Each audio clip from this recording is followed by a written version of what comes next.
Tonus Laboratorio del Piede, centro altamente specializzato nella costruzione di plantari su misura, dedica nuove tecnologie di rilevazione dei carichi posturali per dare voce alla filosofia di benessere che lo caratterizza.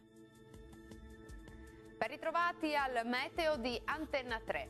Va migliorando il tempo sulle nostre regioni, tuttavia nella giornata di venerdì avremo ancora una lieve instabilità in alcuni settori. Vediamo in quali. Nel dettaglio sul Veneto avremo piogge sparse ma piuttosto frequenti un po' ovunque, localmente anche alternate a maggiori schiarite. Migliorerà ovunque entro la notte. Temperature minime tra 3 e 9 gradi, massime in calo tra 9 e 13 gradi circa. Spostiamoci ora sul Friuli Venezia Giulia. La giornata risulterà ancora perturbata con precipitazioni diffuse un po' ovunque ma in lento miglioramento. Temperature minime tra 8 e 9 gradi, massime comprese invece tra 11 e 12 gradi, quindi netto calo. Spostiamoci infine sul Trentino Alto Adige.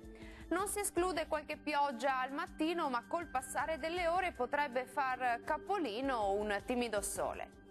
Temperature minime intorno ai 5 gradi, massime oscillanti invece tra 12 e 13 gradi. Dal meteo di Antenna 3 per ora è tutto. Arrivederci.